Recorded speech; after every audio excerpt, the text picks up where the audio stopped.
Mineta knew he wasn't the best of influence. After all, if you asked anyone, himself included, how to describe him in one word, literally everyone would say, pervert. So being stuck in a building full of kids, not the best situation to be in. Because now, if he perved out in front of the kids, they would actually kill him. Not to mention he wouldn't get paid. Fortunately, he was held up in the office for the most part. Behind a desk, away from kids and away from the girls. Unfortunately, it was extremely boring work. Ugh! How did Midoriya do so much paperwork? Mineta threw his pen onto the desk, bringing his hands to his head so he could use his head balls as stress balls. After a few moments, Mineta calmed himself and looked around, seeing if anyone was watching him at the time. Once he confirmed that he was alone, he quickly took out his phone. He'd been working for a few hours, he deserved a bit of a break. At least long enough for him to catch up with his gachas. Ah, gacha games. Such bastions of fan service and Lu art. All incorporated into a game with gameplay no one really cared about as they spent their life savings away to simp for someone that wasn't real and was specifically designed to suck your hard-earned cash right out of your wallet. So of course these were Mineta's favorite type of game. Now Mineta didn't spend too much cash on these games, but if he had the funds to spend a ridiculous amount of money on these games, he would. Without question.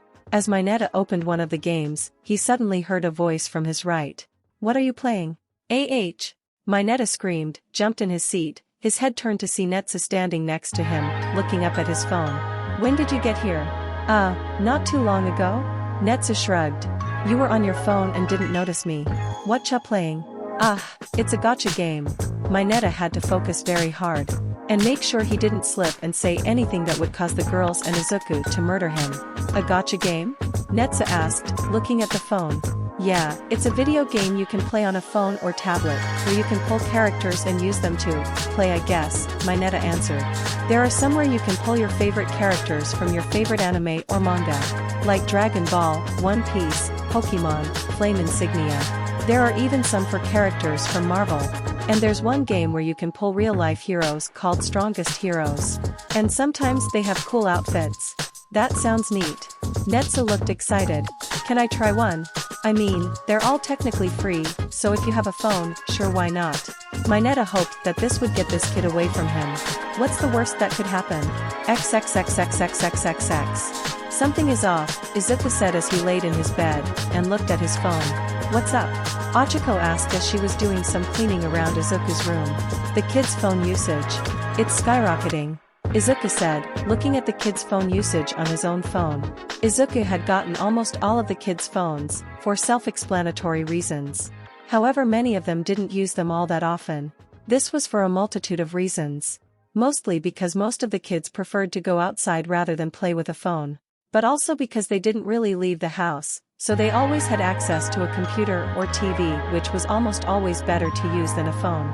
But right now, it seemed like the kids had been on their phones for most of the day. And it was pretty much all the kids. The only ones who had kept their normal phone usage were Kota, Otoko, Mu, Nara, and Yami. Kai technically also kept his normal phone usage, but he didn't have a phone, so that didn't really count. "That's weird. These kids normally like to go outside more," Achiko pointed out, with a frown. "I know. Which is good, because playing outside with friends is much healthier than being on your phone constantly," Izuku said, slightly worried at these strange results. "I wonder why dash." And then suddenly, he got his answer in the form of a payment request notification.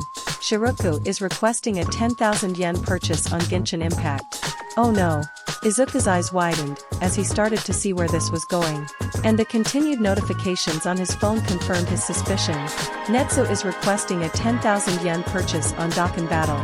Kiba is requesting a 13,000 yen purchase on Dragalia Lost. Kei is requesting a 10,000 yen purchase on Pokemon Masters X. Sanson is requesting a 10,000 yen purchase on One Piece Bounty Rush. Eri is requesting a 1,000 yen purchase on Pokemon Masters X. Yonda is requesting 5,000 yen purchase on Pokemon Masters X. Kyoku is requesting a 8,000 yen purchase on Pokemon Masters X.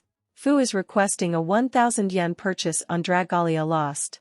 Izuku then quickly looked at the records on the kid's phone and looked at their recently downloaded apps. "Achiko, get everyone here. Immediately."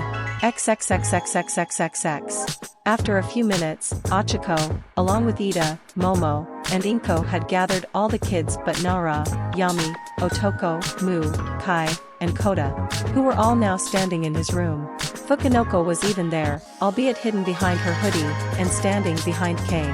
Eri and Fu already seemed to know what this was about and looked slightly ashamed. So, I've noticed from your phone usage, and the payment request, that you all got addicted to gacha games, Izuku said, looking from his bed, down upon all the children. We're not addicted, Kiba protested. Kiba, you downloaded 8 gachas and requested a total of 85,000 yen to spend on these games. Izuku deadpanned. Kiba cringed a bit, before looking away. Okay, maybe I asked for a bit much. And you're not the only one. Shiroku, you downloaded 10 games. And requested 95,000 yen to spend on them. Izuku continued rattling off the data. And Fu, you downloaded 12. Although you did only request 9,000 yen. Fu couldn't look Izuku in the eye. Me and Kyoshi, I really like the feeling when we get what we want in the games. I know it's a problem, but I can't stop. I'm sorry daddy, but they all just look so pretty. Shiroku apologized. You're not wrong, Fuku admitted bashfully. It's not that big of a problem, Ken said. We're rich, right? Yes, we have an abundance of money. Izuku sighed. But running this place also takes a large amount of money, so if there is an emergency, it's better we use the money on that, than wasting it on games like these. Trust me, I play Strongest Heroes. It was problematic. He spent far too much money on that game. I almost had to get a second job just to keep us afloat.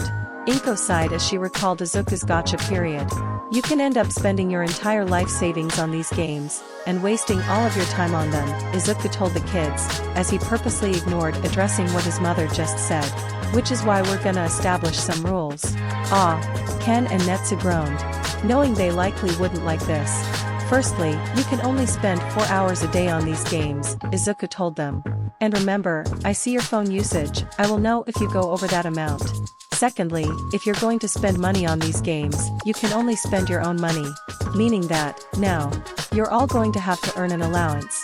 Huh? The kids looked at him with a mix of shock and confusion. An allowance. You'll still be able to ask for things, and I'll spend my own money on those. But if you want to ask for things like candy, or money to spend on gacha games, you'll have to earn that money yourself. Izuku explained. I'll leave the ways you can do this, up to your imagination. However, Shiroku, Fu, you both will already be getting an allowance, seeing as you both contribute to the house's income with your quirks. What? How is that fair? Ken objected. It's not, Izuku said.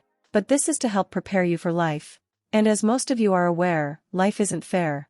Especially when it comes to quirks. Shiroku and Fu both were born with abilities that allow them to naturally contribute to the house's income. Is it fair to just use them to make money and not give them a portion of that money? No. So they get money from that. The rest of you will have to find a way to earn money like you would in real life. And fantastic strategy. If they earn their own money, they will have a greater appreciation of it. Ida nodded in approval. Not only that, but much like in real life, you'll need to learn how to budget. Meaning you'll only be allowed to spend a certain amount of your allowance on these games. Izuku told them. What? Shouted a few kids, who looked very upset at this revelation. I don't want you going into the real world, and thinking you can spend your entire paycheck on things like this, Izuku told them. You'll have to learn how to balance how much you can spend on games, and how much you'll have to spend on other, more important things. So you can only spend a certain % of your allowance. Every week you'll come to me, and you'll tell me how much money you have. Then we'll do the math together, and I'll tell you how much you can spend on these games, and the rest you'll have to save unless you want to spend it on other things. All will. Many of the kids looked disappointed at this news, some of them more than others. Look at this way, the more you save, the more money you'll have next week, meaning you'll get to spend more than last week, Izuku told them. And this will also teach you to only spend on the banners that you really want something from. It may seem restrictive, but trust me, it'll save you a lot of struggling later on in your lives. So how are we supposed to earn money? We're not old enough to get jobs. Ken asked in a frustrated tone.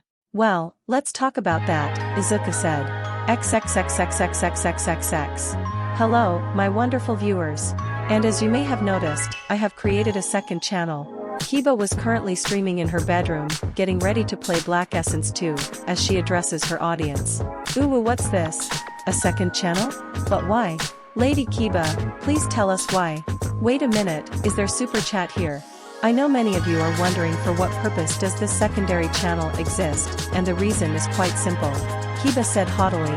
You see my loyal minions, I have recently discovered the existence of gacha games. Oh no. Lady Kiba, don't. It's a trap. Oh, that's why there's a super chat. However, despite these games being free, they are absolutely not free. And the in-game resources they give you in-game are simply not enough. As such, I need to pour money into these games to get what I want. Kiba explained. Aren't you rich?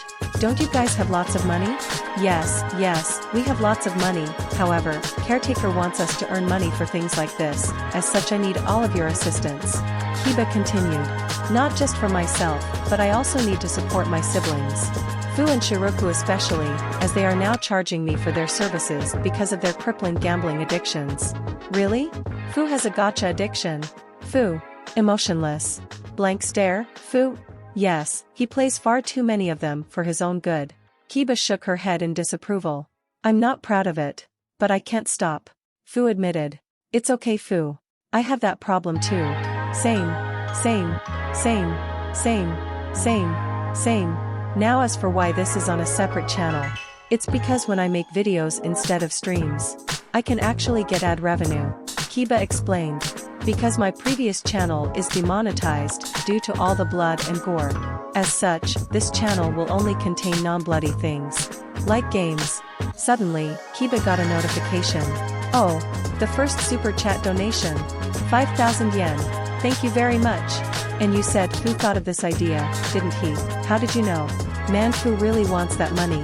Are they insinuating that Lady Kiba couldn't have come up with this on her own? Queen Crimson, not blood. Oh well, Kiba's cute enough to stay around. Well, regardless. On top of that, we also have where you can support us.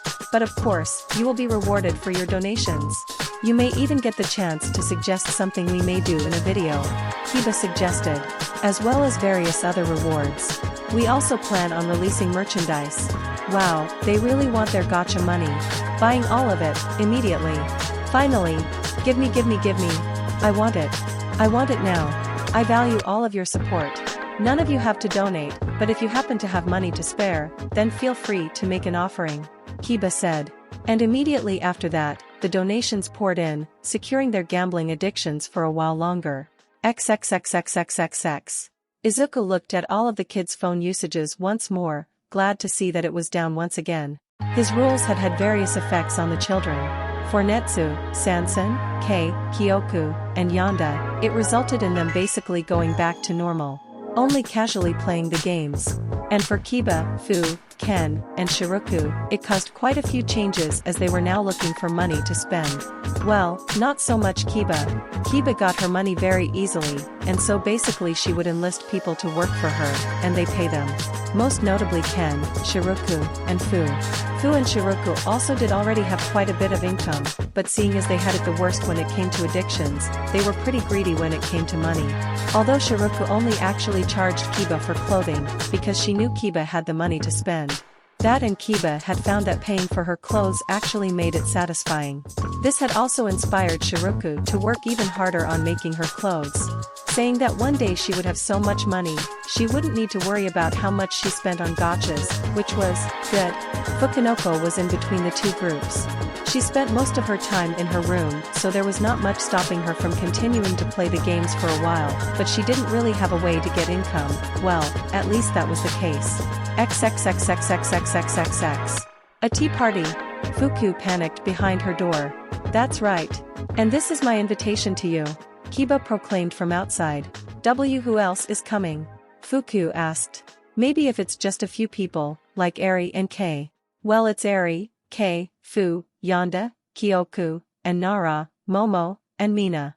Kiba said. Nope. Too many people. Fuku refused. I can't do it. Nope. Now that I know how miserable your lifestyle is, I cannot allow you to simply sit and rot in that room. Kiba proclaimed, you're going. I'm not taking no for an answer. Eep. Are you gonna break down my door? Fuku asked fearfully. Nope. But, if you come to the tea party, I'll give you 3,000 yen. Kiba offered. Fuku paused, before taking out her phone, and looked at Pokemon Masters EX. On one hand, it's super scary. On the other, Lily looks really, really cute in that dress. As Fuku was thinking this over, Kiba gave an additional offer. And, you can sit between me and Eri. Don't worry. Nothing bad could happen with the two of us at your side. Kiba said proudly. There were a few moments of silence before Fuku gave her response. When is the tea party?